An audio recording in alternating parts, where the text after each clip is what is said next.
Welcome students. আজকে আমি aldehyde আর কিটোনের ডিস্টিংগুইশন test নিয়ে আলোচনা করব।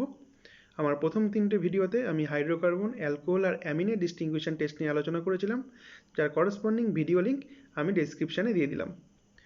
ডিস্টিংগুইশন টেস্টে আসার আগে আমি তোমাদের অ্যালডিহাইড আর কিটোনের স্ট্রাকচারগুলো দেখিয়ে দিই। যদি তুমি স্ট্রাকচারগুলো দেখো তাহলে তোমরা দেখতে পারবে অ্যালডিহাইডে কার্বনিল কার্বনের সঙ্গে একদিকে অ্যালকাইল বা অ্যারাইল গ্রুপ যুক্ত আছে আর অন্যদিকে হাইড্রোজেন গ্রুপ অ্যাটাচড আছে। হোয়ারঅ্যাজ কিটোনের ক্ষেত্রে কার্বনিল কার্বনের সঙ্গে দুটোই কিন্তু অ্যালকিল বা অ্যারাইল গ্রুপ অ্যাটাচড আছে। করসপন্ডিং এক্সাম্পলগুলো তোমরা দেখো, ফর্মালডিহাইড, অ্যাসিটালডিহাইড, পাইভালডিহাইড, বেঞ্জালডিহাইড এরা হলো অ্যালডিহাইডের এক্সাম্পল, হোয়ারঅ্যাজ অ্যাসিটোন আর বেঞ্জোফেনন হলো কিটোনের এক্সাম্পল। এখানে আরও একটি ইম্পর্টেন্ট জিনিস, সেটা হলো কার্বনিল কার্বনের ঠিক পরের কার্বনটাকে আমরা আলফা কার্বন হিসেবে ডেজিগনেট করব। এই আলফা কার্বনের সঙ্গে যে হাইড্রোজেনগুলো যুক্ত আছে সেই হাইড্রোজেনগুলোকে আমরা বলবো আলফা হাইড্রোজেন। বিভিন্ন ইম্পর্টেন্ট রিয়াকশনের ক্ষেত্রে আমরা এই আলফা হাইড্রোজেনের পার্টিসিপেশন কিন্তু লক্ষ্য করব, এবং এই আলফা হাইড্রোজেন বেসিক্যালি অ্যাবস্ট্রাক্টেড হয়ে আলটিমেটলি এনলেট আয়ন তৈরি করতে পারে। যাই হোক, আমরা এবার এক্ষেত্রে আরও একটা জিনিস ইম্পর্টেন্ট, সেটা হলো তোমরা যদি দেখো ফর্মালডিহাইড, পাইভালডিহাইড বা বেঞ্জালডিহাইড, ইভেন বেঞ্জোফেননেও কিন্তু কোনো আলফা হাইড্রোজেন নেই, বাট অ্যাসিটালডিহাইড এবং অ্যাসিটোনে কিন্তু তোমরা আলফা হাইড্রোজেন দেখতে পারবে। যাই হোক, এবার রিয়াকশানে আমরা আসি। আমরা এখানে ডিস্টিংগুইশন টেস্টকেও বিভিন্ন ক্যাটাগরিতে ডিভাইড করেছি, যেখানে প্রথম ক্যাটাগরির মধ্যে পড়বে কার্বনিল গ্রুপ ডিটেকশন, যেটা বেসিক্যালি অ্যালডিহাইড আর কিটোন দুটোর ক্ষেত্রেই পজিটিভ রেসপন্স করবে। করসপন্ডিং রিয়াকশানগুলো হলো সোডিয়াম বাইসালফাইড টেস্ট আর একটা হলো 2,4-DNPH টেস্ট। শুধু অ্যালডিহাইডকে ডিস্টিংগুইশ করতে পারবে এমন রিয়াকশানগুলো হলো Schiff test, Fehling test, Benedict test, Tollens test, chromic acid test. এই ক্যাটাগরির মধ্যে আমরা রেখেছি এমন অ্যালডিহাইড আর কিটোনের ডিস্টিংগুইশন টেস্ট যার মধ্যে আলফা হাইড্রোজেন প্রেজেন্ট থাকবে। করসপন্ডিং টেস্টগুলো হলো নাইট্রোপোসাইড টেস্ট আর জানোভস্কি রিয়াকশন। এবং লাস্টে আমরা অ্যালডিহাইড আর কিটোন যার মধ্যে CH3 ডবল বন্ড গ্রুপ থাকবে, করসপন্ডিং সেই অ্যালডিহাইড আর কিটোনের ডিস্টিংগুইশ টেস্ট নিয়ে আলোচনা করব। করসপন্ডিং রিয়াকশানটা হলো হাইড্রোফর্ম রিয়াকশান। আসি প্রথম রিয়াকশানে, যেটা কার্বনিল গ্রুপ ডিটেকশনের জন্য কাজে লাগবে, সেটা হলো সোডিয়াম বাইসালফেট টেস্ট। এটা আলটিমেটলি প্রোডাক্ট হিসেবে হোয়াইট ক্রিস্টালাইন সলিড প্রডিউস করবে। এটা অ্যালডিহাইড অ্যাজ ওয়েল অ্যাজ কিটোনের ক্ষেত্রেও কিন্তু হোয়াইট ক্রিস্টালাইন সলিড ফর্ম করবে। আসি পরের রিয়াকশানে, যেটা হলো 2,4-DNPH টেস্ট। এটাকে আমরা ব্র্যাডিস রিয়েজেন্ট বা বটস রিয়েজেন্ট হিসেবেও চিনি। এবং এখানে আমরা অবজারভেশন কি দেখতে পারবো, এখানে আমরা yellow colour solution orange colour সলিউশনে কনভার্ট হয়ে দেখতে পারবো। এই 2,4-DNPH মানে হলো বেসিক্যালি 2,4-ডাইনাইট্রোফিনাইল হাইড্রোজিন। এটা অ্যালডিহাইডের সঙ্গে রিয়াক্ট করে আলটিমেটলি ইথিলিন হাইড্রোজিন প্রডিউস করে, এবং করসপন্ডিং রিয়াক্ট্যান্টে বা 2,4-DNPH কালার হয় ইয়েলো, আর করসপন্ডিং যে প্রোডাক্টটা প্রডিউস হয় সেটার কালার হয় অরেঞ্জ। সুতরাং এই কালার চেঞ্জের মাধ্যমে আমরা বুঝতে পারবো যে করসপন্ডিং অর্গানিক কম্পাউন্ডটাতে অ্যালডিহাইড বা কিটোন গ্রুপ প্রেজেন্ট আছে। এবার আছে শুধু অ্যালডিহাইড ডিস্টিংগুইশ করার টেস্টগুলোতে। প্রথম রিয়াকশানটা হলো সিপ টেস্ট। করসপন্ডিং অবজারভেশন আমরা কি দেখতে পারবো, এখানে ম্যাজেন্টা কালারের কমপ্লেক্স প্রডিউস হতে আমরা দেখব।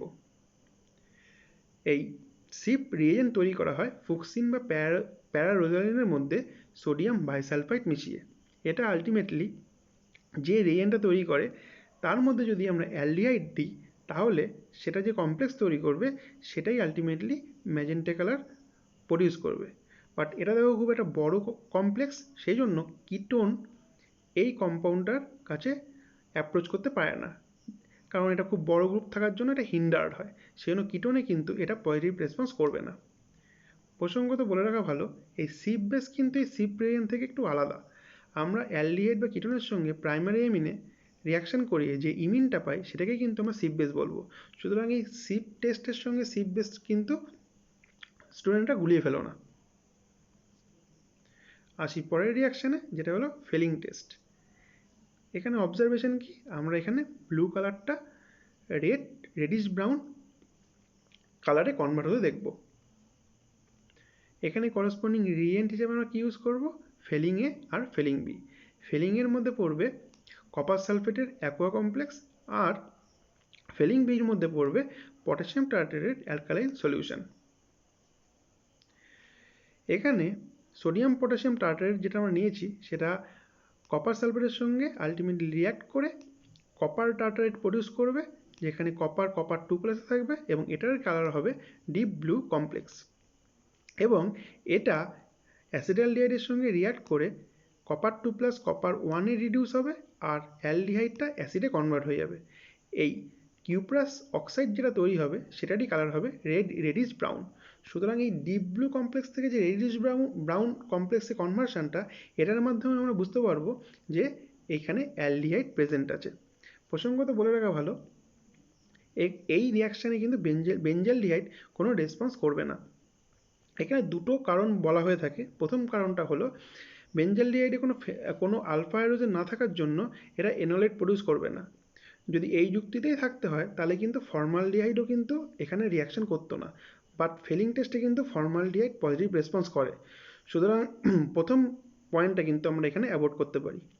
সেকেন্ড পয়েন্টটায় বলা হয়ে থাকে যে বেঞ্জালডিহাইডের ক্যানোনিক্যাল ফর্মগুলোতে C++ প্রডিউস হয়, এবং এই C++ আলটিমেটলি যেহেতু খুব স্ট্রং সেহেতু রিয়াকশানে পার্টিসিপেট করে না।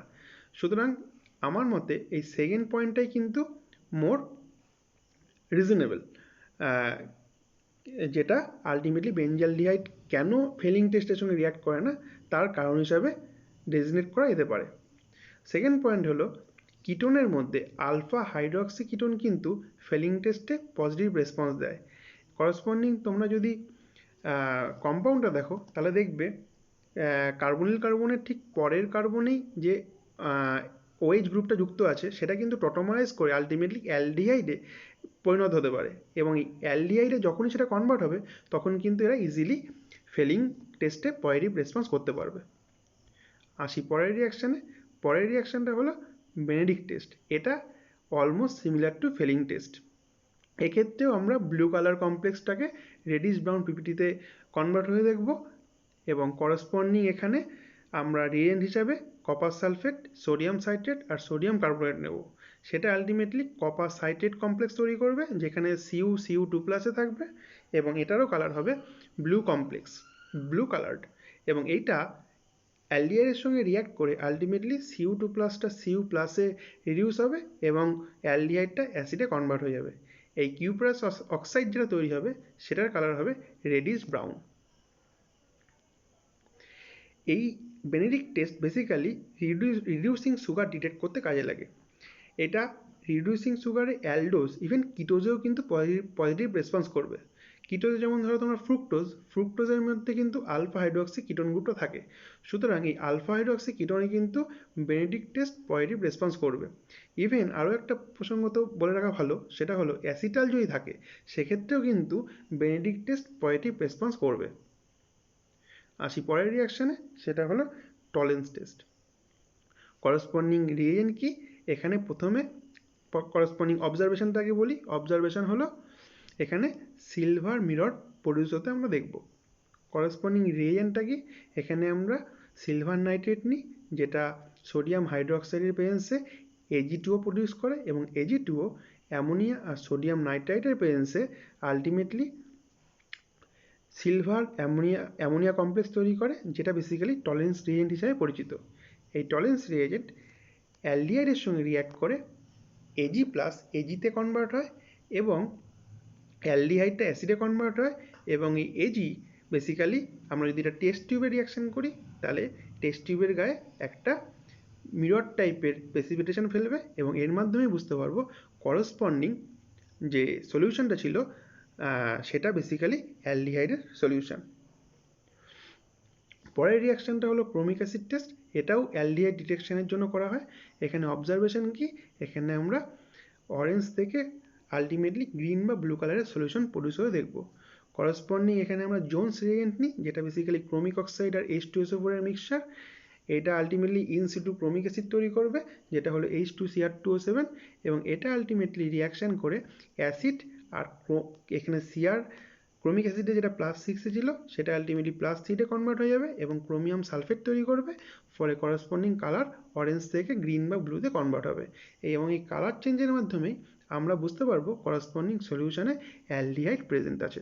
এখানে বলে রাখা ভালো, এই একই রিয়াকশান কিন্তু অ্যালকোহলের ক্ষেত্রেও পজিটিভ রেসপন্স করবে। এর পরের রিয়াকশানটা হলো নাইট্রোপোসাইডসের টেস্ট, যেটা বেসিক্যালি অ্যালডিহাইড আর কিটোন যেখানে আলফা হাইড্রোজেন আছে তার জন্য অ্যাপ্লিকেবল। করসপন্ডিং অবজারভেশন কি? এখানে অবজারভেশন হিসাবে আমরা রেড কালার কমপ্লেক্স প্রডিউস হতে দেখব। এইখানে বেসিক্যালি এটা হলো নাইট্রোপোসাইড সলিউশন। নাইট্রোপোসাইডের সঙ্গে আমরা NaOH মিশিয়ে এটাকে অ্যালকালাইন সলিউশনে পরিণত করব, এবং অ্যালকালাইন সলিউশনে পরিণত করার প্রধান কারণ হলো এখানে NaOH ওই আলফা হাইড্রোজেনটাকে অ্যাবস্ট্রাক্ট করবে, এবং ওই অ্যাবস্ট্রাক্ট করার জন্যই যে অ্যানায়নিক কমপ্লেক্সটা তৈরি হবে বা অ্যানায়নিক কম্পাউন্ডটা তৈরি হবে সেটা ওই নাইট্রোপোসাইডের সঙ্গে রিয়াক্ট করতে পারবে, এবং আলটিমেটলি যে কমপ্লেক্সটা তৈরি হবে সেটা বেসিক্যালি রেড কালার কমপ্লেক্স দেবে। সুতরাং আলফা হাইড্রোজেনটা কেন এখানে ইম্পর্টেন্ট বোঝা গেল। এখানে ওই যদি হাইড্রোজেন না থাকতো তাহলে কিন্তু ওই কার্বনটা মাইনাস চার্জ হতো না, এবং ফলে এই কমপ্লেক্সটা প্রডিউস হতো না। সুতরাং যেসব অ্যালডিহাইড বা কিটোনে আলফা হাইড্রোজেন আছে সেই সব অ্যালডিহাইড বা কিটোনই কিন্তু নাইট্রোপোসাইড টেস্টে পজিটিভ রেসপন্স করবে।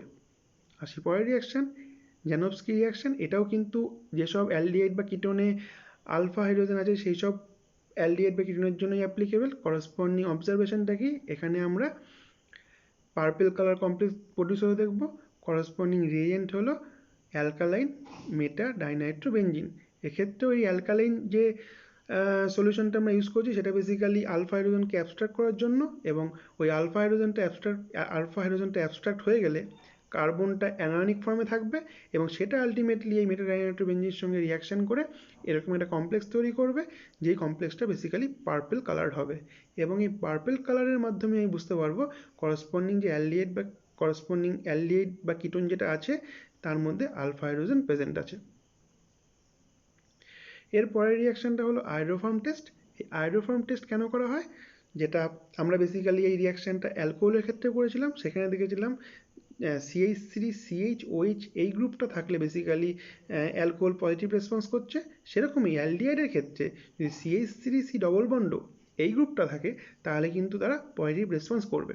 করসপন্ডিং অবজারভেশন কি দেখতে পারবো? অ্যালকোহলের মতোই এখানেও আমরা ইয়েলো PPT প্রডিউস হতে দেখব, এবং এক্ষেত্রে করসপন্ডিং রিয়েজেন্ট হলো আয়োডিন এবং NaOH। এখানে বেসিক্যালি যে কোনো অ্যালডিহাইড বা কিটোন যার মধ্যে CH3C ডবল বন্ড গ্রুপটা আছে সেটার সঙ্গে রিয়াক্ট করে আলটিমেটলি আয়োডোফর্ম তৈরি করবে, যেটা বেসিক্যালি ইয়েলো প্রেসিপিটেট ফেলবে। এবং এই ইয়েলো প্রেসিপিটেট ফর্মেশনের মাধ্যমে আমি বুঝতে পারবো যে করসপন্ডিং অ্যালডিহাইড বা কিটোন যার মধ্যে CH3C ডবল বন্ড গ্রুপটা প্রেজেন্ট আছে। সুতরাং এখানেই আমি অ্যালডিহাইডের ডিস্টিংগুইশন টেস্ট শেষ করলাম। তোমাদের যদি কোনো কমেন্ট বা কোয়ারি থাকে আমাকে জিজ্ঞেস করতে পারো, এবং তোমরা কী টপিক শুনতে চাও সেটাও আমাকে বলতে পারো। আমি পরের দিন রিয়াল গ্যাস নিয়ে আলোচনা করব। এই ভিডিওটা শেষ পর্যন্ত শোনার জন্য অসংখ্য ধন্যবাদ।